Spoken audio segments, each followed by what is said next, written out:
جو مرتد ہو جاتے ہیں اللہ نے ان کو بھی واپس آنے کی دعوت دی. الا الذين تابوا من بعد ذلك واصلحوا فان الله غفور رحیم. ایک جگہ قرآن مجید میں منافقین کو توبہ کی دعوت دی گئی. الا من تاب وآمن وعمل صالحا فاولئک یبدل اللہ سیئاتہم حسنات. تو معلوم ہوا کہ پروردگار عالم نے کسی بندے کے لیے توبہ کے دروازے کو بند نہیں کیا. جو بھی ہے جس حال میں بھی ہے وہ توبہ کر سکتا ہے. ہاں اتنی سی بات ہے کہ توبہ فوری کرنی چاہیے. یہ نہیں کہ انسان سوچتا ہی رہ جائے. چنانچہ توبۃ النصوح کے بارے میں فرمایا کہ تخلیصها من کل غش و نقص و فساد، کہ ایسی توبہ جو ہر ملاوٹ سے اور نقص سے اور فساد سے پاک ہو. یعنی جب انسان کا دل اس کی زبان کا ساتھ دے رہا ہو، ورنہ کئی مرتبہ تو زبان سے الفاظ نکلتے ہیں دل ساتھ نہیں دیتا.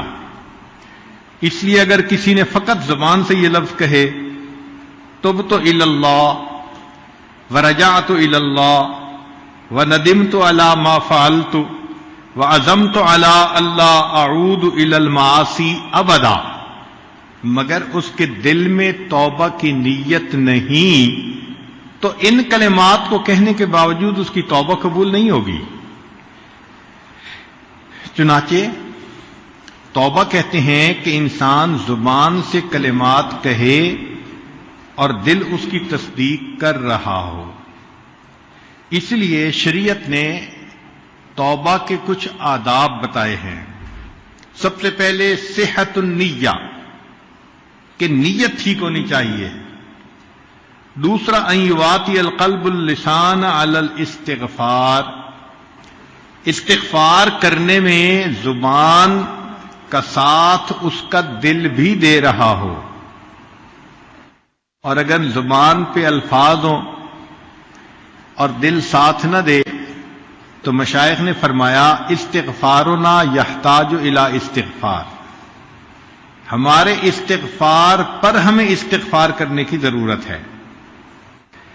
پھر انسان وضو کرے، ان یکون علی طہارۃ،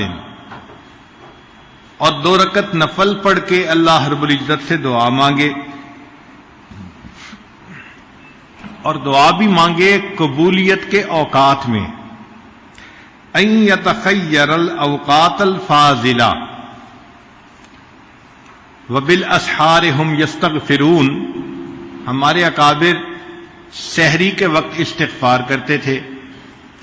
اس لیے یعقوب علیہ السلام نے اپنے بیٹوں سے کہا تھا سوف استغفر لکم ربی، میں اپنے رب سے تمہارے لیے استغفار کروں گا. مقصد یہ کہ تہجد کے وقت استغفار کروں گا.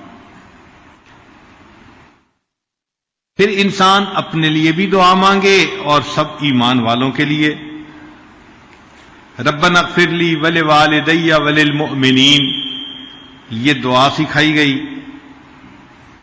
چنانچہ جس بندے نے گناہ کیا وہ کہے یا رب استر علیہ، اللہ میرا پردہ رکھ لیجئے.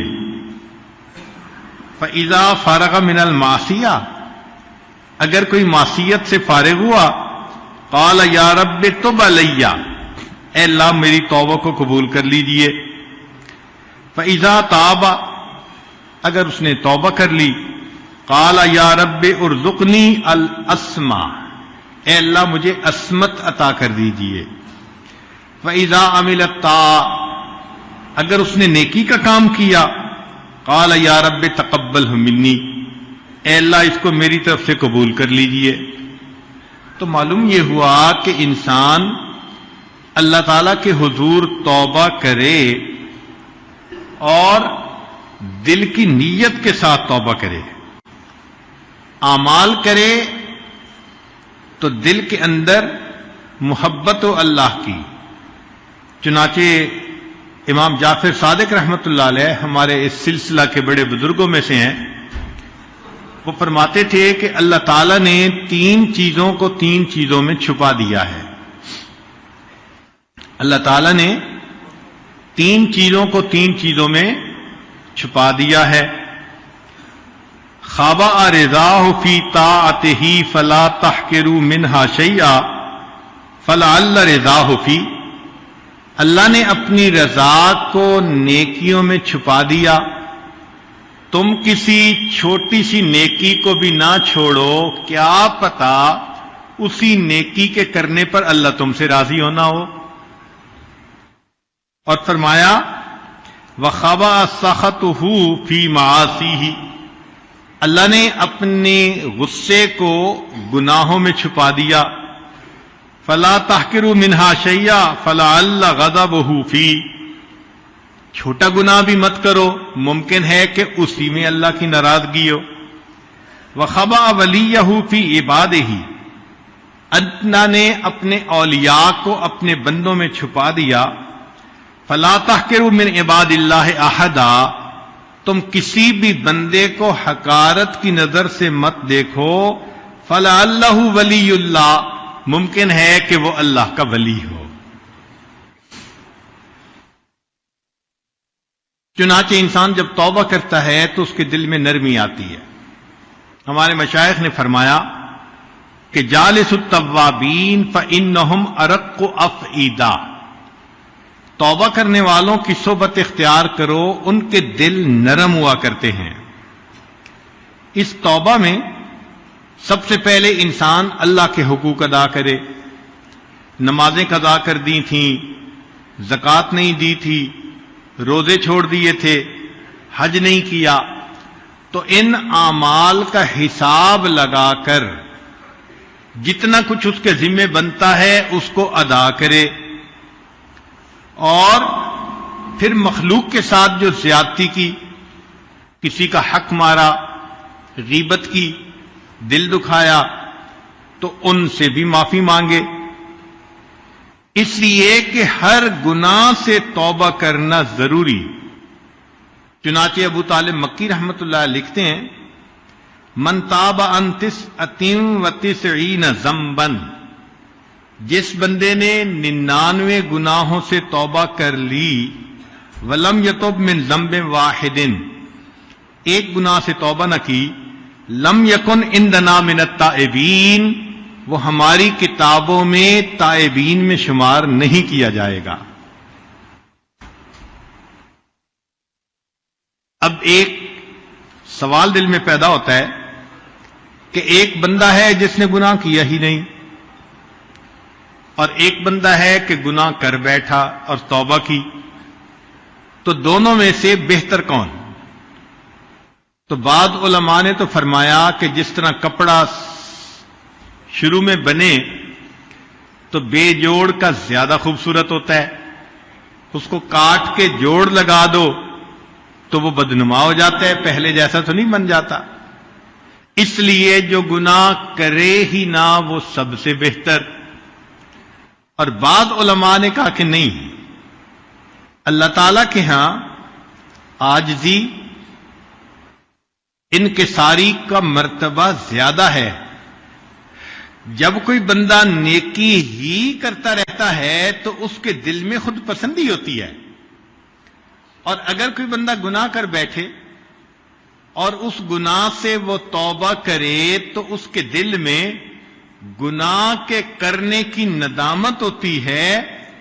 اس لیے یہ بندہ اب اللہ کو زیادہ پسندیدہ ہے. اور دلیل انہوں نے دی کہ ایک مرتبہ موسیٰ علیہ السلام نے پوچھا یا ربی این اجدک، اللہ میں آپ کو کہاں ڈھونڈوں؟ رب کریم نے فرمایا عند المنکسرۃ قلوبہم من اجلی، جن کے دل ٹوٹے ہوتے ہیں میرے پیارے موسیٰ علیہ السلام ان کے دل میں تلاش کرو تم مجھے وہیں پاؤ گے.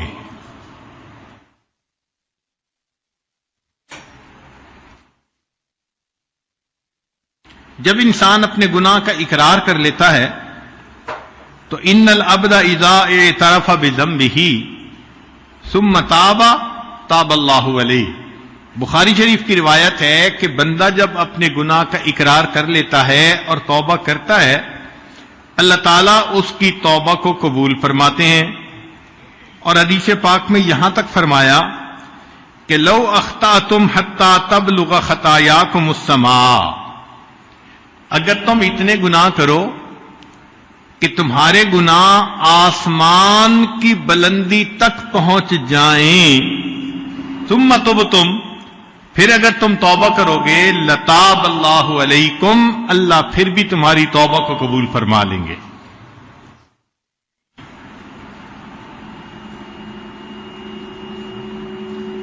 چنانچہ گناہ دو طرح کے ہوتے ہیں،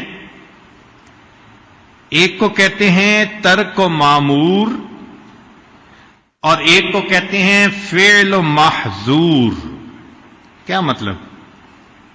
کہ ایک تو اللہ نے جو حکم دیا کہ تم کرو، اس کو اگر کوئی نہ کرے تو اس کو کریں گے، کہیں گے ترک و معمور، کہ امر تھا مگر اس نے اس کو نہ کیا. اور دوسرا یہ کہ اللہ تعالیٰ کسی چیز سے منع کرے کہ مت کرنا اور وہ کر بیٹھے، تو اس کو کہیں گے فعل و محظور. چنانچہ سب سے پہلا گناہ جو ہوا وہ ترک و معمور تھا. کیسے؟ کہ رب کریم نے جب حکم دیا اسجدوا لآدم، تو سب فرشتوں نے سجدہ کیا الا ابلیس، سوائے ابلیس کے، ابا، اس نے نافرمانی کی، واستکبر وکان من الکافرین. تو سب سے پہلا گناہ وہ ترک معمور کا ہوا. اور پھر دوسری خطا جو ہوئی وہ آدم علیہ السلام سے، وہ کیا ہوئی؟ فعل و محظور، کہ رب کریم نے منع کیا تھا کہ تم نے اس درخت کے پھل کو نہیں کھانا، اور انہوں نے بھول کے اس کو کھا لیا. تو انسان کے گناہوں کا تعلق بعض اوقات جوارح کے ساتھ ہوتا ہے اور بعض اوقات دل کے ساتھ ہوتا ہے. جوارح سے مراد آنکھیں، زبان، کان، ہاتھ، پاؤں، یہ انسان کے جوارح ہیں، آرگنز ہیں. اور ایک انسان کا دل، اس کے ساتھ جن گناہوں کا تکبر ہے وہ ہے کبر، عجب، ریا، شح، حب مال، حسد اور بغض اور غضب. ان تمام گناہوں کا تعلق انسان کے دل کے ساتھ ہے. اب سمجھنے والی بات یہ ہے کہ دل کا گناہ زیادہ نقصان دہ ہوتا ہے بنسبت اعضاء کے گناہوں کے. وہ کیسے؟ کہ معصیت آدم کانت معصیت جارحی، آدم علیہ السلام سے جو خطا ہوئی تو وہ ان کے اعضاء اور جوارح کی کوتاہی تھی، غلطی تھی، بھول تھی. نتیجہ کیا ہوا؟ کہ نسیان ہو گیا، بھول ہو گئی. تو یہ جوارح کا معاملہ ہوا نا، ضعف الارادہ، ارادے میں کوتاہی. تو اعضاء کی وجہ سے جو گناہ ہوا فوراً توبہ کی اور اللہ نے ان کی توبہ کو قبول کر لیا. لیکن جو ابلیس کی معصیت تھی، کانت معصیت قلب، وہ دل کی معصیت تھی. کیوں؟ اس نے تکبر کیا تھا، انا خیر منہ، میں بہتر ہوں. اور یہ دل کی جو کوتاہی ہوتی ہے، فکانت غائرتن متمکنتن، زیادہ گہری، ساکنتن فی اعماقہ، دل کی گہرائیوں میں ہوتی ہے. لہذا اس کا نتیجہ کیا ملا کہ رب کریم نے فرمایا فخرج منہا فانک رجیم. اور ذکر و سلوک کا بنیادی مقصد جوارح کے گناہوں سے بھی بچنا، مگر اس سے بھی زیادہ دل کے گناہوں سے بچنا، کیونکہ جن گناہوں کا تعلق دل سے ہے وہ مہلکات ہیں. اسی لیے حضرت اقدس تھانوی رحمۃ اللہ علیہ سے پوچھا گیا کہ تصوف کا مقصود کیا ہے، تو فرمایا کہ تصوف کا مقصود یہ ہے کہ انسان کے رگ رگ اور ریشے ریشے سے گناہوں کا کھوٹ نکل جائے. اب اس میں کچھ گناہ ایسے ہوتے ہیں کہ جو جاری ہو جاتے ہیں، لہذا ان کا گناہ بھی زیادہ. مثال کے طور پہ بدعت پہ عمل کرنا. اسی لیے نفس گناہ کرواتا ہے لذت کی خاطر، مگر شیطان ایسے گناہ کو پسند کرتا ہے کہ جو انسان گناہ کرے اور اس سے توبہ کی توفیق بھی نہ ہو. اب جو آدمی کسی بدعت پہ عمل کر رہا ہے تو وہ تو اس کو نیکی سمجھ رہا ہے، توبہ کیسے کرے گا؟ اسی لیے مجدد ثانی رحمت اللہ علیہ نے حدیث مبارکہ لکھی کہ جس قوم میں کوئی بدعت آ جاتی ہے، اللہ تعالیٰ اس کے مقابلے کی ایک سنت کو اٹھا لیتے ہیں، پھر اس قوم کے اندر قیامت تک سنت نہیں لوٹائی جاتی. اسی لیے جو سالک آگے بڑھنا چاہے وہ تمام بدعات سے اپنے آپ کو بچا لے. اور ایسے گناہ جو انسان کے مرنے کے بعد بھی جاری رہتے ہیں، مثال کے طور پہ آدم علیہ السلام کے ایک بیٹے نے اپنے بھائی کو قتل کیا، تو قتل کرنے کا ایک عمل شروع ہوا انسانوں میں. قیامت تک جو قتل کرے گا، قاتل کو تو اس کا گناہ ہوگا، لیکن ابتدا کرنے والے کو بھی اس کا گناہ ہوگا، کیونکہ اس نے ایک عمل کو جاری کر دیا. اسی لیے ایسا عمل کرنا کہ جس کا فساد مرنے کے بعد بھی چلتا رہے، یہ انسان کے لیے اور بھی زیادہ نقصان دہ ہوتا ہے.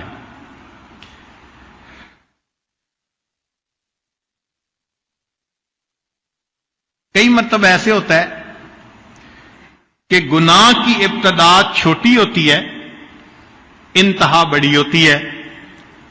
اول ذنب ابلیس معصیتن، ابلیس کے گناہ کی ابتدا معصیت تھی، وآخرہ کفر، اور اس کی انتہا کیا تھی؟ کفر تھی. اور اول ذنب قابیل شہوتن، قابیل کے گناہ کی ابتدا شہوت تھی، وآخرہ شقوتن، اور آخر میں اس کو شقاوت نصیب ہوئی.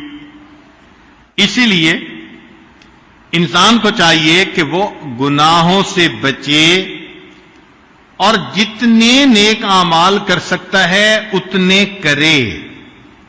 الاعمال تشفع لصاحبها عند اللہ وتذکر به اذا وقع فی الشدائد، بندے کی نیکیاں اس کے گناہوں کو مٹا دیتی ہیں. ان الحسنات یذہبن السیئات، چنانچہ قرآن مجید میں اللہ تعالیٰ فرماتے ہیں فلولا انہ کان من المسبحین، کہ اگر یونس علیہ السلام میری پاکیزی شان بیان کرنے والے نہ ہوتے، للابث فی بطنہ الی یوم یبعثون، قیامت تک مچھلی کے پیٹ میں رہتے. تو مچھلی کے پیٹ سے نکلنے کا سبب ان کا تسبیح پڑھنا بن گیا کہ انہوں نے کہا تھا لا الہ الا انت سبحانک انی کنت من الظالمین. تو معلوم ہوا کہ اگر انسان گناہ کرے تو استغفار بھی کرے، نیک اعمال بھی کرے، تو نیک اعمال اس کے لیے بخشش کا سبب بن جاتے ہیں. عربی کا ایک مشہور شعر ہے وَإِذَا الْحَبِيبُ أَتَى بِذَنبٍ وَاحِدٍ، عجیب شعر کہا کسی نے.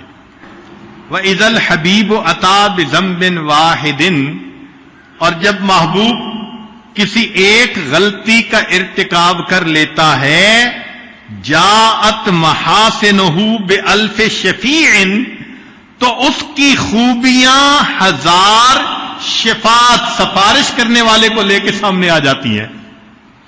اس کی مثال یہ کہ ماں کو بیٹے سے پیار ہوتا ہے، بیٹا غلطی بھی کر دے تو وہ ماننے سے انکار کرتی ہے، کوئی نہ کوئی تعویل کر دیتی ہے، اس لیے کہ غلطی ایک ہوتی ہے اور بچے کی اچھائیاں کئی سامنے ہوتی ہیں، لہذا اس کی برائی بھی برائی نظر نہیں آتی.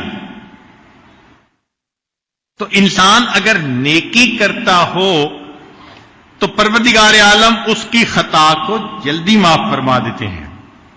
ہاں، جتنا بھی انسان اللہ رب العزت سے معافی مانگے اللہ تعالیٰ مہربانی فرما دیتے ہیں اور کبھی تو اس کے گناہوں کو اس کی نیکیوں میں شامل فرما لیتے ہیں.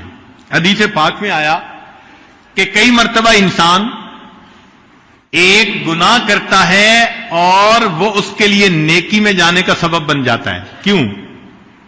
کہ کیا تو تھا گناہ مگر اس سے کر لی سچی توبہ، اور توبہ اللہ کے ہاں ایسی قبول ہوئی کہ اللہ نے اس بندے کے لیے جنت میں جانے کا فیصلہ فرما دیا. اسی لیے قیامت کے دن شیطان حسرت کرے گا بعض بندوں پر کہ میں نے ان سے گناہ کروائے ہی کیوں تھے، کہ انہوں نے ایسی توبہ کی کہ اللہ کو پسند آ گئی. چنانچہ گناہ کے حالات ہوتے ہیں جن کی وجہ سے وہ چھوٹا بڑا بنتا جاتا ہے. مثال کے طور پہ ایک آدمی اگر کنوارا ہو اور وہ زنا کا ارتکاب کرے تو یہ کم درجے کا گناہ، شادی شدہ ہو اور پھر ارتکاب کرے تو زیادہ گناہ، پھر اگر کنواری عورت سے گناہ کیا تو یہ چھوٹا گناہ نسبتاً، شادی شدہ سے کیا تو یہ متزوجہ سے گناہ کرنے کی وجہ سے بڑا گناہ، اور اگر پڑوسی کی بیوی سے زنا کیا تو اور بھی زیادہ بڑا گناہ. حدیث پاک میں آتا ہے کہ پڑوسی کی بیوی سے زنا کرنا 10 عورتوں کے ساتھ زنا کرنے سے بھی زیادہ برا ہوتا ہے. پھر اگر وہ پڑوسی رشتہ دار ہے تو اس میں چونکہ آپس میں صلہ رحمی بھی ہے تو رشتہ داری کی وجہ سے اور بھی زیادہ کبھی ہو گیا، حق القرابہ ہے. اور اگر کوئی ایسا بندہ ہے کہ جس کا خاوند نیکی کے کام کے لیے نکلا اللہ کے راستے میں، تو المرأۃ المغیبہ التی غاب زوجها فی طاعت اللہ، اس سے گناہ کرنا اور بھی زیادہ برا ہو گیا. اور اگر کوئی آدمی اتنا شقی القلب کہ وہ محرم عورت سے زنا کرتا ہے تو اور بھی زیادہ کبھی. اور اس میں بھی اگر حرمت مصاہرت آ گئی، حرمت مصاہرت کا مطلب کہ رشتہ داریاں ہوتی ہیں جیسے سسر اور بہو کا رشتہ، داماد اور ساس کا رشتہ، اگر اس میں گناہ ہوگا تو پھر اور بھی زیادہ قباحت آ جائے گی. تو معلوم ہوا کہ گناہ تو ایک تھا لیکن حالات کے ساتھ ساتھ اس کے شدت کے اندر زیادتی ہوتی چلی جاتی ہے، اور مکان کے ساتھ بھی اس میں زیادتی ہوتی ہے. ایک آدمی ایک گناہ باہر کرے تو کم، مسجد میں کرے تو اور بھی زیادہ برا، حدود حرم میں کرے تو اور بھی برا، بیت اللہ میں کرے تو اور بھی زیادہ برا. اسی طرح حرمت زمان، عام دنوں میں کرے تو کم برا، اور اگر رمضان المبارک میں کرے تو اور بھی زیادہ برا، ذی الحجہ میں کرے تو اور بھی برا، اور اگر میدان عرفات میں کرے تو اس سے بھی زیادہ برا. تو معلوم ہوا کہ گناہوں کی شدت مکان اور زمان کے اعتبار سے بڑھتی چلی جاتی ہے. تاہم کچھ اعمال ہیں جو گناہوں کو بخشوا دیتے ہیں. فرمایا التوبہ التائب من الذنب کمن لا ذنب لہ، گناہوں سے توبہ کرنے والا ایسے ہوتا ہے جیسے اس نے کبھی گناہ کیا ہی نہیں. اور دوسرا فرمایا استغفار، کہ انسان اپنی زبان پر استغفار زیادہ رکھے. حدیث مبارکہ میں ہے کہ اس شخص کو مبارک ہو قیامت کے دن جس کے نامہ اعمال میں استغفار زیادہ پایا جائے گا. استغفاراً کثیرا، تو اللہ رب العزت اس بندے کی کوتاہیوں کو معاف فرما دیں گے جو زیادہ استغفار کرنے والا ہوگا. لہذا استغفر اللہ، اس کو باقاعدگی کے ساتھ پڑھنا اور عاد و وظائف میں سے ہے. لقمان علیہ السلام نے اپنے بیٹے کو نصیحت کی کہ بیٹے، یا بنیا اوّد لسانک اللہم اغفر لی، اے میرے بیٹے عادت بناؤ یہ کلمہ کہنے کی کہ اللہ مجھے معاف کر دے، اللہم اغفر لی۔ وجہ کیا؟ فإن للہ ساعات، اللہ تعالیٰ کے ہاں کچھ قبولیت کے لمحات ہوتے ہیں، لا يرد فیہا سائلا، اس میں مانگنے والے کو اللہ تعالیٰ رد نہیں فرمایا کرتے۔ تو اللہم اغفر لی، رب اغفر لی، یہ کہنا بخشش کا سبب بن جاتا ہے، اور دوسروں سے دعا بھی کروانا۔ یہ جو کہتے ہیں نا جی امی دعا کر دیں، ابو دعا کر دیں، مولانا ہمارے لیے دعا کر دیں، حضرت صاحب دعا کر دیں، یہ انسان کے لیے بخشش کا ذریعہ بنتی ہے۔ حتیٰ کہ نبی علیہ الصلوۃ والسلام نے عمر رضی اللہ عنہ کو فرمایا جب وہ عمرے کے لیے جا رہے تھے کہ اے بھائی اپنی دعاؤں میں ہمیں نہ بھولنا۔ امت کو تعلیم دی کہ تم دوسروں کو بھی دعاؤں کے لیے کہو۔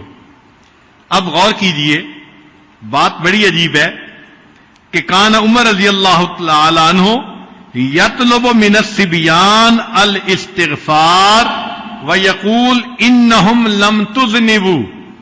عمر الخطاب لانو چھوٹے چھوٹے بچوں کو کہتے تھے کہ میرے لیے دعا کرو، اس کی وجہ یہ کہ تم چھوٹے ہو، معصوم ہو، تمہاری دعا کو اللہ تعالیٰ رد نہیں فرمائیں گے۔ ابو ہریرہ رضی اللہ تعالیٰ عنہ کا حال دیکھیے، یقول لغلمان کتاب، جو پڑھنے والے بچے آتے تھے نا تو ابو ہریرہ رضی اللہ عنہ ان کو فرمایا کرتے تھے قولوا اللہم اغفر لابی ہریرہ، کہ بچوں دعا کیا کرو اللہ ابو ہریرہ کی مغفرت فرما دے۔ فیدعون، وہ بچے دعا مانگتے تھے، فیؤمن علی دعائہم، جب وہ دعا مانگتے تھے تو ابو ہریرہ رضی اللہ عنہ ان کی دعا پر آمین کہا کرتے تھے۔ اب ذرا غور کیجئے، صحابی رسول ہیں، اللہ نے اتنی شان دی ہے، مگر جس کو اللہ سے مغفرت لینی ہو وہ تو سہارے ڈھونڈتا ہے نا۔ چھوٹے بچوں سے بھی دعا کروانا، ہمارے اکابر کے اندر بھی یہ ایک عمل نظر آتا ہے۔ چنانچہ خواجہ باقی باللہ رحمت اللہ علیہ فرماتے ہیں ایک مرتبہ میرے اوپر قبض کی کیفیت طاری ہو گئی، بہت میں نے کوشش کی کہ یہ بست میں تبدیل ہو جائے، استغفار بھی کیا، اللہ سے معافیاں بھی مانگی، مگر قبض کی کیفیت ختم نہیں ہوتی تھی۔ تو فرماتے ہیں کہ ہمارے قریب میں ایک مدرسہ تھا جس میں بچے قرآن مجید پڑھا کرتے تھے، چھوٹے بچے۔ تو میں ان کے پاس گیا، جب گیا تو بچے دیکھ کر کھڑے ہو گئے اور کہنے لگے جی کہ ایک بزرگ آئے ہیں، اللہ کے ولی آئے ہیں۔ تو جب انہوں نے یہ الفاظ کہے تو میں نے کہا یہ تمہارا میرے ساتھ حسن ظن ہے، سچی بات تو یہ کہ میں اس لیے تمہارے پاس آیا ہوں کہ تم استغفار کرو، اللہ چھینی ہوئی کیفیات کو پھر واپس عطا فرما دے۔ چھوٹے بچوں سے دعائیں کروانا۔ اور بکر المزنی رحمت اللہ علیہ عجیب بات کرتے تھے، فرماتے تھے کہ لو کان رجل یطوف علی الابواب،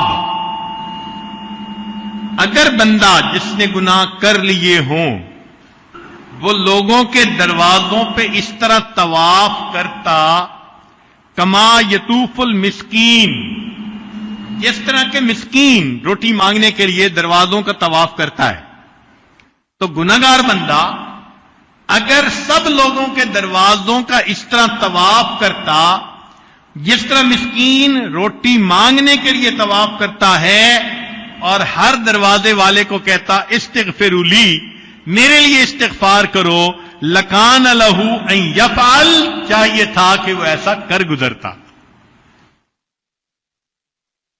جس نے اپنے گناہوں کی بخشش کروانی ہو تو کوئی بھی اس کے لیے ہیلا اختیار کرنا پڑے تو اس کو تو ضرور کرنا چاہیے۔ تو سوچئے کہ اگر فقیر کی طرح ایک ایک دروازے پر جا کر ان سے ریکویسٹ کرنی پڑ جاتی کہ جی میرے لیے مغفرت کی دعا کرو، تو وہ فرماتے ہیں کہ یہ بھی نفع کا سودا تھا، ایسا کر گزرنا چاہیے تھا۔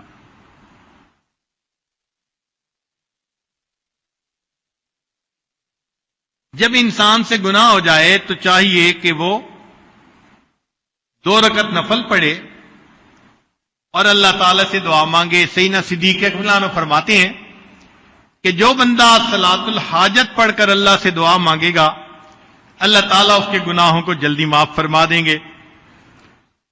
اور بعض بزرگوں نے لکھا الصیام، نفلی روزے رکھے اور افطاری کے وقت دعا مانگے، کیونکہ روزہ دار کی دعا افطاری کے وقت اللہ تعالیٰ قبول فرماتے ہیں۔ علماء نے لکھا کہ جس سے گناہ سرزد ہو جائے اللہ کے راستے میں صدقہ کرے۔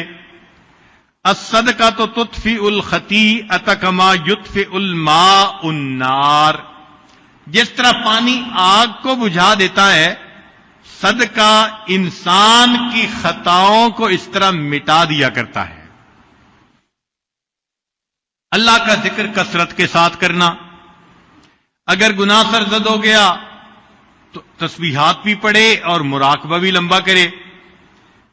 من قال سبحان اللہ وبحمدہ فی یومہ 100 مرۃ، حدیث مبارکہ کہ جو بندہ دن میں 100 مرتبہ سبحان اللہ وبحمدہ کا ذکر کرتا ہے، حطت خطایاہ، اللہ اس کے گناہوں کو معاف فرما دیتے ہیں، مٹا دیتے ہیں۔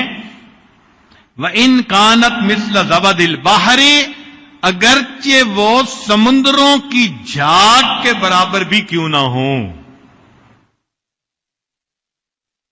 البر والصلہ، لوگوں کے ساتھ نیکی کرنا، صلہ رحمی کرنا۔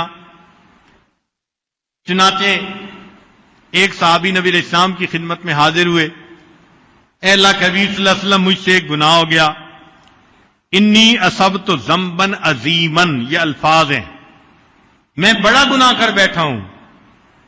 نبی علیہ السلام نے فرمایا تمہاری والدہ زندہ ہیں؟ اس نے کہا نہیں، فوت ہو گئیں۔ فرمایا تمہاری خالہ؟ کہنے لگے جو وہ زندہ ہیں۔ فرمایا فبرہا، جاؤ خالہ کے ساتھ نیکی کا معاملہ رکھو، اللہ اس پر تمہارے گناہوں کو معاف کر دیں گے۔ الاحسان الی الخلق، اگر گناہ سرزد ہو جائے تو انسان مخلوق کے اوپر رحم کھائے، ترس کھائے۔ ہم بندوں پہ ترس کھائیں گے، اللہ تعالی ہم پہ ترس کھائیں گے۔ چنانچہ بخاری شریف کی روایت ہے کہ بنی اسرائیل کی فاحشہ عورت تھی، زانیہ عورت تھی، اس نے ایک پیاسے کتے کو پانی پلایا تھا، اللہ تعالیٰ نے پانی پلانے پر اس کی زندگی کے سب گناہوں کو معاف کر دیا تھا۔ اور کبھی کبھی گناہوں کی بخشش کا سبب ایک اور بھی ہوتا ہے، اللہ تعالیٰ بیماری بھیج دیتے ہیں، کوئی غم بھیج دیتے ہیں، کوئی پریشانی بھیج دیتے ہیں۔ المصائب والہموم، ان سے بھی بندے کے گناہ معاف ہوتے ہیں۔ حدیث مبارکہ سنیے، ما یصیب المسلم من نصب ولا وصب ولا ہم ولا حزن ولا اذن ولا غم حتی الشوکۃ یشاکھا الا کفر اللہ بہا من خطایاہ۔ مومن کو جو بھی درد، تکلیف، بیماری پہنچتی ہے، حتیٰ کہ کانٹا بھی چبھ جاتا ہے، اس تکلیف کے پہنچنے پر بھی اللہ اس کے گناہوں کو مٹا دیتی ہے۔ اور آج کل کیا حال، ذرا سی تکلیف پہنچی اور شکوے شروع، بے صبری، ذرا سی بات پہ انسان شکوے کرنے لگ جاتا ہے۔ تو معلوم ہوا کہ اس بے صبری سے اپنے گناہوں کے مٹنے والے عمل کو ختم کر لیتا ہے۔ اگر صبر کر لیتا تو پتہ نہیں اللہ تعالیٰ کن گناہوں کو مٹا دیتے۔ اس کی مثال یوں سمجھیے کہ ماں کو اپنے بیٹے سے محبت ہوتی ہے، وہ بچے کو گندا نہیں دیکھ سکتی. اگر دیکھتی ہے کہ اس نے مٹی لگا لی، کپڑے گندے کر لیے، تو وہ اپنے بچے کو نہلانے کے لیے لے جاتی ہے. اب بچہ رو رہا ہوتا ہے، باپ پوچھے کہ میرا بیٹا کیوں رو رہا ہے، ماں کہاں گئی؟ تو دوسرا بندہ جواب دے گا کہ جی ماں ہی تو رلا رہی ہے. تو وہ حیران ہوگا کہ ماں بیٹے کو رلا رہی ہے.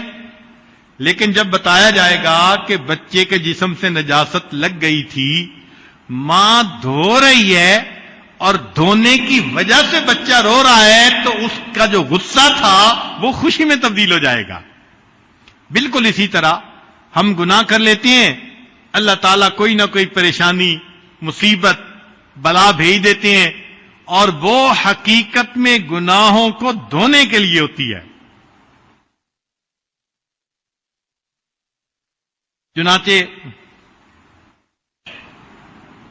حدیث مبارکہ ہے، لا یزال البلاء بالمؤمن او المؤمنۃ فی نفسہ ومالہ وولدہ حتی یلقی اللہ تعالی وما علیہ من خطیئہ. بندے کو کوئی بھی مصیبت پریشانی جب پہنچتی ہے اور وہ صبر کر لیتا ہے، تو اللہ تعالیٰ سے وہ اس حال میں ملے گا کہ اس کے سب گناہ معاف کر دیے گئے ہوں گے. جو انسان توبہ کرتا ہے، اس پر اللہ تعالیٰ کی طرف سے اس کو انعام ملتا ہے. سب سے پہلے گناہ معاف ہوتے ہیں، جنت میں جانے کا فیصلہ. دوسری بات کہ کئی مرتبہ اللہ تعالیٰ گناہ کو نیکیوں میں تبدیل فرما دیتے ہیں. پھر تیسرا، اللہ تعالیٰ اس کے دشمنوں کے معاملے میں اپنے بندے کی مدد فرماتے ہیں. اور پھر اللہ تعالیٰ اس بندے کے دل میں عاجزی پیدا کر دیتے ہیں، انکساری پیدا کر دیتے ہیں. ابن عطاء اللہ اسکندری رحمۃ اللہ علیہ فرماتے ہیں، ربما فتح لک باب الطاعۃ وما فتح لک باب القبول. ایسا بھی ہو سکتا ہے کہ اللہ تمہارے لیے نیکی کا دروازہ کھول دے، قبولیت کا دروازہ نہ کھولے. لہذا نیکی کرنا الگ بات، اللہ کے ہاں اس کا قبول ہو جانا یہ الگ بات ہے. پھر فرماتے ہیں کہ ربما قدر علیک المعصیۃ. ایسا بھی ہو سکتا ہے کہ اللہ تعالیٰ نے تمہارے مقدر میں ایک گناہ لکھ دیا ہو، فکانت سبباً فی الوصول، اور اس گناہ نے تمہارے لیے اللہ سے واصل ہونے کا ذریعہ بننا ہو. کیا مطلب؟ کہ انسان گناہ کرتا ہے، پھر جب توبہ کرتا ہے تو وہ گناہ اس کے لیے اللہ کے قرب کا ذریعہ بن جاتا ہے. آگے فرماتے ہیں کہ معصیۃ اورثت ذلن للہ. ایسا گناہ کہ جس کے بدلے میں انسان کو اپنا آپ اللہ کے سامنے ذلیل لگے، شرمندگی والا لگے، اور اس کے اندر انکساری ہو. خیر من الطاعۃ، وہ گناہ اس نیکی سے بہتر ہے. اورثت عجبم و استکبارا، کہ جو نیکی انسان کے اندر عجب اور استکبار کو پیدا کر دے. اس نیکی سے وہ گناہ زیادہ بہتر ہے جو انسان کے اندر عاجزی اور انکساری پیدا کر لے. پھر جو بندہ توبہ کرتا ہے، اللہ تعالیٰ پھر اس بندے سے خوش ہوتے ہیں. مگر اس توبہ میں کئی چیزیں رکاوٹ ہوتی ہیں. سب سے پہلے طول العمل. ہاں میں توبہ کر لوں گا، اسی میں ہی انسان زندگی کا وقت گزارتا چلا جاتا ہے. کل امرئ مسبح فی اہلہ والموت ادنی من شراک نعلہ. صحابہ رضوان اللہ یہ شعر پڑھا کرتے تھے کہ ہر بندہ صبح کرتا ہے اپنے گھر والوں کے ساتھ، اور اس کی موت اس کے جوتے کے تسمے سے بھی زیادہ اس کے قریب ہوتی ہے. تو کیا پتا انسان کو کب موت آ جائے. اور کئی مرتبہ اللہ کی جناب میں انسان کو مایوسی ہوتی ہے. یہ مایوسی کفر تک پہنچا دیتی ہے. اور کئی مرتبہ انسان قضاء و قدر پہ اعتراض کرتا ہے، اور جی اللہ نے چونکہ لکھا تھا اس لیے ہونا ہی تھا۔ ایسی بات نہیں، رب کریم نے اختیار بندے کو دیا ہے، کرے یا نہ کرے۔ چنانچہ ایک آدمی نے گناہ کیا، ان رجلا وقع فی معصیۃ فقام یناجی ربہ قائلا، گناہ کر کے وہ اپنے اللہ کے سامنے یہ کہنے لگا، الہی انت قضیتا انت قدرتا انت حکمتا، اللہ تو نے یہ گناہ مقدر میں لکھا تھا، تو نے اس کا فیصلہ کیا تھا، آپ ہی نے تقدیر بنائی تھی۔ فسمع صوتا یقول لہ، آواز آئی، کہنے والے نے کہا، ھذا حق الربوبیہ، میرے بندے میں نے تیری تقدیر بنا کر ربوبیت کا حق ادا کیا، فَأَيْنَ أَدَبُ الْعُبُودِيَّةِ، عبودیت کا ادب کہاں ہے؟ بات اس کو سمجھ آ گئی، کہنے لگا، الہی انا عصیت وانا اسرفت وانا ظلمت، اللہ میں نے گناہ کیا، میں نے اسراف کیا، میں نے اپنی جانوں پہ ظلم کیا۔ فسمع کأن اللہ یقول لہ، آواز آئی جیسے اللہ کی طرف سے جواب دیا جا رہا ہو، انا غفرت وانا عفوت وانا رحمت، اگر تو نے تسلیم کر لیا کہ تجھ سے خطا ہوئی، میرے بندے میں نے تجھے معاف کر دیا، میں نے تیری خطاؤں کو درگزر فرما دیا۔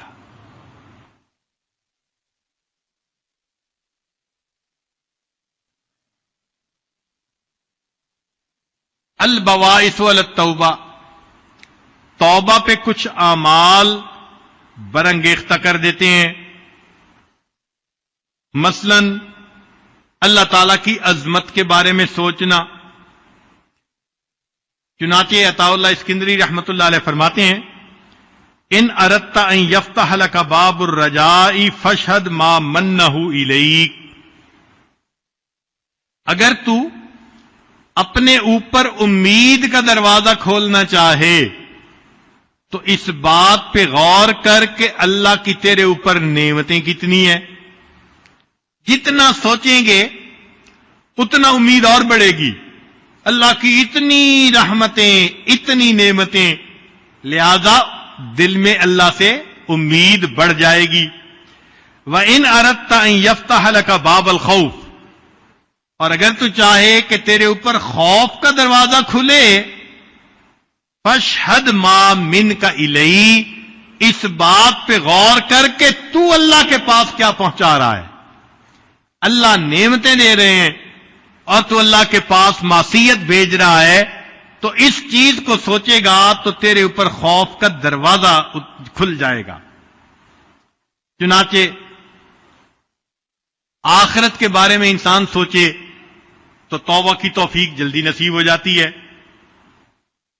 امام ابی بکر بن فورق کے بارے میں آتا ہے، ایک بندہ ان کے پاس داخل ہوا، وہ کہتے ہیں فلما رآنی، جب میں نے ان کو دیکھا، دمعت عیناہ، آنکھیں آنسوؤں سے تر تھیں، فقلت لہ، میں نے یہ کہا، ان اللہ تعالی یعافیک و یشفیک، اللہ تعالیٰ آپ کو شفا بھی دے دیں گے، معاف بھی فرما دیں گے۔ فقال علی، انہوں نے جواب دیا، ترانی اخاف الموت، تو یہ محسوس کر رہا ہے کہ میں موت سے ڈر رہا ہوں؟ ایسی بات نہیں، انما اخاف مما وراء الموت، موت کے بعد کیا ہوگا مجھے وہ ڈر لگ رہا ہے۔ تو آخرت کے بارے میں سوچے تو بھی توبہ کی توفیق۔ چنانچہ انسان جس قدر اللہ رب العزت سے اپنے گناہوں کی معافی مانگے، پروردگار عالم اس کے ساتھ رحمت کا معاملہ فرماتے ہیں۔ عمر بن خطاب رضی اللہ عنہ فرماتے ہیں، التوبۃ النصوح ان تبغض الذنب کما احببتہ، کہ توبۃ النصوح یہ ہے کہ تجھے گناہ کرنے سے ایسی نفرت ہو جیسے گناہ کرنا پسند تھا، اور جب تجھے گناہ یاد آئے تو تو اس وقت استغفار کرے۔ علماء کو اللہ تعالیٰ جزائے خیر عطا فرمائے، ہماری آسانی کے لیے انہوں نے توبہ کو چند لفظوں کے اندر سمیٹ دیا ہے کہ توبہ کیا ہوتی ہے۔ ذرا توجہ فرمائیے گا، بہت عجیب فکرہ ہے۔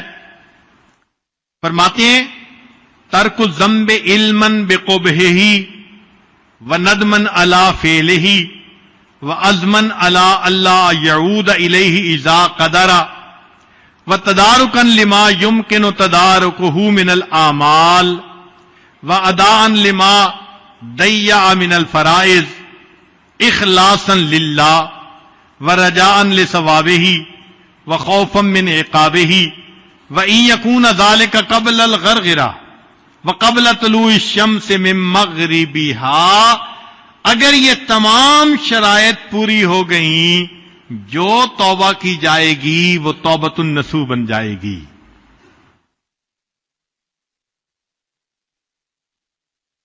چنانچہ ایک حدیث پاک میں ہے، اللہ تعالیٰ فرشتوں سے فرماتے ہیں کہ میرے بندے کا حال دیکھو، یہ گناہ کرتا ہے پھر توبہ کرتا ہے، پھر گناہ کرتا ہے پھر توبہ کرتا ہے، پھر گناہ کرتا ہے پھر توبہ۔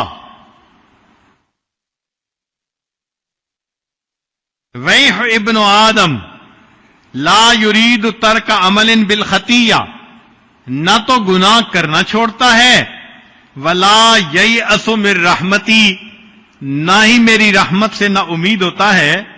فرمایا قد غفرت لہ فقد غفرت لہ فقد غفرت لہ، چونکہ میری رحمت سے نا امید نہیں ہو رہا لہذا میں نے اس کی توبہ کو قبول فرما کے گناہوں کو مٹا دیا۔ اللہ رب العزت کی رحمت کا معاملہ دیکھیے کہ اللہ تعالی نے قرآن مجید میں ان لوگوں کو بھی توبہ کی طرف بلایا جو اللہ کے ساتھ کسی کو شریک بناتے تھے، حالانکہ یہ کتنا بڑا جرم ہے۔ چنانچہ ابن عباس عنہ کا قول ہے کہ دعا اللہ الی مغفرتہ من زعم ان عزیر ابن اللہ، اللہ نے اس کو بھی توبہ کی طرف بلایا جو یہ کہتے تھے کہ عزیر اللہ کے بیٹے ہیں، ومن زعم ان اللہ فقیر، جو کہتے تھے کہ اللہ تعالیٰ فقیر ہیں، ان کو بھی اللہ نے توبہ کی دعوت دی۔ ومن زعم ان ید اللہ مغلولۃ، اور جس نے کہا کہ اللہ کے ہاتھ بند ہیں، ان کو بھی اللہ نے توبہ کی دعوت دی۔ ومن زعم ان اللہ ثالث ثلاثہ، اور جس نے کہا کہ اللہ تین میں سے تیسرا ہے، اللہ نے ان کو بھی توبہ کی توفیق دی۔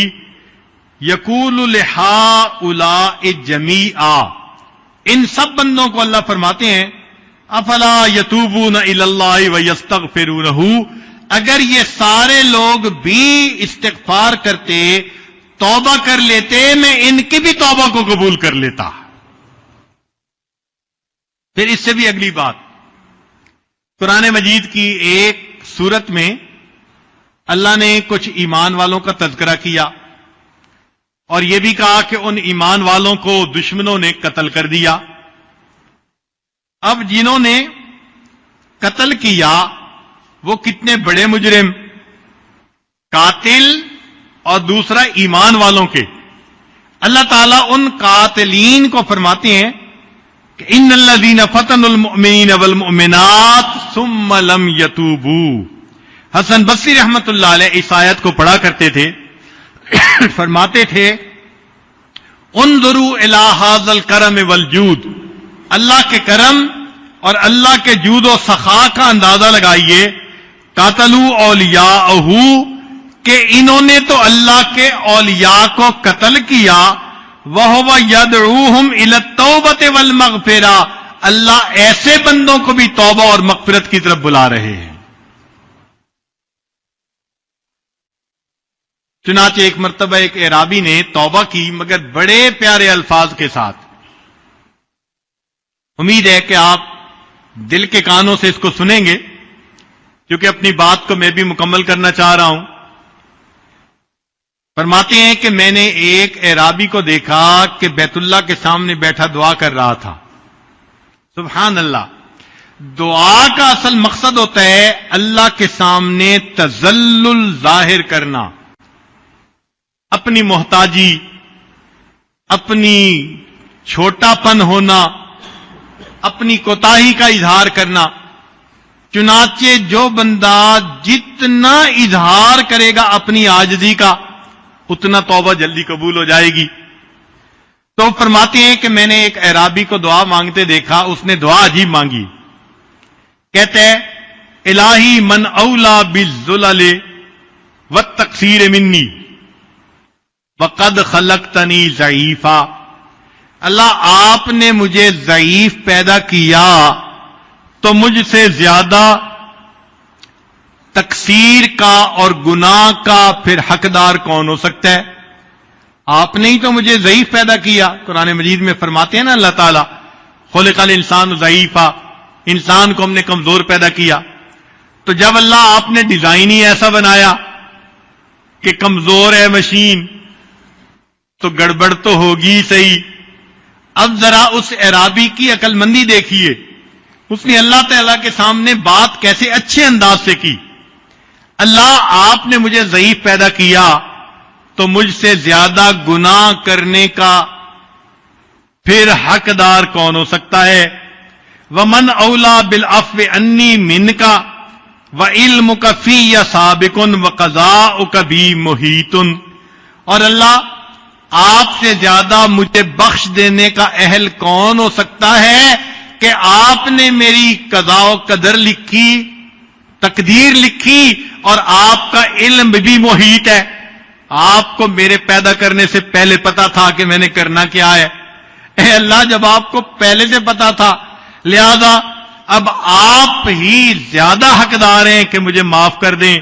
اطاعتک باذنک المنۃ لک، اللہ میں نے تیرے احسان کی وجہ سے تیری فرما برداری کی۔ وعصیتک بعلمک والحجۃ لک، اور اللہ میں نے گناہ کیا تو تیرے پاس حجت مکمل ہو گئی مجھے سزا دینے کی۔ فاسألک بوجوب حجتک علی، اللہ وہ جو تیرے پاس حجت ہے نا مجھے سزا دینے کی، میں اس کی وجہ سے دعا مانگتا ہوں۔ وانقطاع حجتی، اور میرے پاس کوئی بہانہ نہیں کہ میں نے گناہ کیوں کیا۔ وفقری الیک، اور میں محتاج ہوں اللہ تیرا۔ وغناک انی، تو مجھ سے مستغنی ہے۔ اللہ فاغفرت لی، اے اللہ تو میرے گناہوں کو معاف فرما دے۔ اللہ رب العزت کا کرم ہوتا ہے اس بندے پر جو بہت عاجزی کے ساتھ اپنے گناہوں کی بخشش کی دعا مانگتا ہے، اور اللہ تعالیٰ تو چاہتے ہیں کہ بندوں کے گناہوں کو معاف فرمائے۔ چنانچہ حدیث مبارکہ ہے، اوحی اللہ الی نبیہ محمد صلی اللہ علیہ وسلم، اللہ تعالیٰ نے نبی علیہ الصلوۃ والسلام کی طرف وحی نازل فرمائی، اتحب ان اجعل امر امتک الیک، اے میرے پیارے حبیب صلی اللہ علیہ وسلم، کیا آپ چاہتے ہیں کہ آپ کی امت کے آخرت کے حساب کتاب کا معاملہ آپ کے ہاتھوں میں دے دیں؟ ذرا غور کیجئے، کیا آپ چاہتے ہیں کہ آپ کی امت کی جو بخشش کا معاملہ ہے آپ کے ہاتھوں میں دے دیں، آپ ہی ان کا میزان کروائیں اور آپ ہی فیصلہ کریں اس کی بخشش اور اس کی بخشش نہیں؟ تو جب اللہ تعالیٰ نے یہ پوچھا، قال، نبی علیہ السلام نے جواب دیا، لا یا رب انت خیر لہم، نہیں اللہ آپ میری امت کے لیے مجھ سے بھی زیادہ بہتر ہیں۔ فاوحى اللہ عز وجل، اللہ نے وہی نازل فرمائی، اذن لا اخزیک فیہم، میرے حبیب صلی اللہ علیہ وسلم معاملہ آپ نے میرے ہاتھ میں جو کہ چھوڑ دیا، میں تمہاری امت کے بارے میں تمہیں مایوس نہیں کروں گا، میں تمہیں اس بارے میں رسوا نہیں ہونے دوں گا امت کے بارے میں۔ اب دیکھیے، جب اللہ کے وعدے ہیں اور نبی علیہ الصلوۃ والسلام نے معاملہ اپنے ہاتھ میں لینے کی بجائے اللہ کے ہاتھ میں دیا، کیوں؟ وہ جانتے تھے کہ اللہ کی رحمت کی کوئی انتہا نہیں ہے، مخلوق جتنا بھی رحیم و کریم بن جائے اس کی رحمت کی حد ہوگی۔ پروردگار عالم وہ ذات ہے جس کی رحمت کی کوئی حد نہیں، چنانچہ موسیٰ علیہ السلام نے اللہ تعالیٰ سے ایک سوال پوچھا، عجیب بات ہے، ذرا توجہ سے سنیے. یا ربی، اے پروردگار، اذا سألک الطائع ماذا تقول له، جب نیک بندہ آپ کو پکارتا ہے تو اے اللہ آپ اس کو کیا جواب دیتے ہیں؟ قال اقول لبیک، اللہ تعالیٰ نے فرمایا کہ نیک بندہ جب مجھے پکارتا ہے تو میں اس کے جواب میں اس کو لبیک کہتا ہوں. قال فالزاہد، پوچھا اے اللہ کوئی زاہد پکارے؟ قال اقول لبیک، فرمایا کہ میں اس کو جواب میں لبیک کہتا ہوں. قال فالصائم، پوچھا اللہ کوئی روزہ دار پکارے؟ قال اقول لبیک، فرمایا کہ میں روزہ دار کے پکارنے پر بھی لبیک کہتا ہوں. قال فالعاصی، موسیٰ علیہ السلام نے کوسچن پوچھا، اللہ کوئی گناہگار بندہ آپ کو پکارے؟ قال اقول لبیک لبیک لبیک، اللہ فرماتے ہیں گناہگار بندہ جب مجھے پکارتا ہے تو میں 3 مرتبہ لبیک لبیک لبیک کہتا ہوں. اس کی وجہ یہ ہے کل واحد من ہؤلاء یتوکل علی عملہ، وہ جو پہلے لوگ تھے، نیک تھے، زاہد تھے، روزہ دار تھے، ان میں سے ہر ایک کو اپنی نیکیوں کے اوپر خوشگمانی تھی کہ ان کی نیکیاں کام آ جائیں گی. یتوکل علی عملہ، لہذا ان کو اپنے عملوں کا بڑا بھروسہ تھا. والعاصی یتوکل علی رحمتی، جو گنہگار ہوتا ہے وہ میری رحمت پہ اعتماد کرتا ہے. وَأَنَا لَا أُخَيِّبُ عَبْدًا اتَّكَلَ عَلَىٰ عَلَيَّ، اور میں اس بندے کو کبھی رسوا نہیں کرتا، ناکام نہیں کرتا جو مجھ پہ توکل کرتا ہے. میں نے اس لیے فرما دیا وَمَن يَتَوَكَّلْ عَلَى اللَّهِ فَهُوَ حَسْبُهُ، جو اللہ پہ توکل کرتا ہے اللہ اس کے لیے کافی ہو جاتا. اللہ اکبر کبیرہ. وہ پروردگار کتنا کریم ہے جو ہمارے گناہوں کو بخش کے خوش ہوتا ہے، اور بخشنے کے لیے اس نے دروازے کھولے ہوئے ہیں. آج کی اس مجلس میں ہم اپنے گناہوں سے سچی پکی توبہ کریں اور اللہ تعالیٰ سے دعا مانگیں. الہی، زندگی گزرتی جا رہی ہے، آپ ہم پر رحمت کی نظر فرما دیجیے، گناہوں سے سچی توبہ عطا فرما دیجیے. کہنے والے نے کہا ان الملوک اذا شابت عبیدہم، اے اللہ جب کسی بادشاہ کے غلام خدمت کرتے کرتے بوڑھے ہو جاتے ہیں، فی رقہم آتقوہم اتق احراری، اے اللہ تو بڑھاپے میں وہ ان کو غلام نہیں رہنے دیتے، وہ بڑھاپے کی وجہ سے ان کو آزاد کر دیا کرتے ہیں. وَأَنْتَ يَا سَيِّدِي أَوْلَىٰ بِذَا كَرَمًا، اور اے میرے سردار تو اس بات کا زیادہ مستحق ہے. قد شبت فی الرق فاتقنی من النار، اللہ آپ کا نام لیتے، خدمت کرتے، کلمہ پڑھتے، بوڑھے تو ہم بھی ہو گئے ہیں، بال سفید ہو گئے ہیں، اللہ آپ بھی ہمیں گناہوں سے معافی عطا کر دیجئے اور جہنم کی آگ سے ہمیں بچا لیجئے. جب ہم اللہ تعالیٰ سے معافی مانگیں گے پروردگار ہمارے گناہوں کو معاف فرما دیں گے اور ہمیں اپنے مقبول بندوں میں شامل فرمائیں گے. پروردگار عالم آج کی اس مجلس میں ہمارے گناہوں کو معاف فرما کر اللہ تعالی ہمیں اپنے مقبول بندوں میں شامل فرمائے. وآخر دعوانا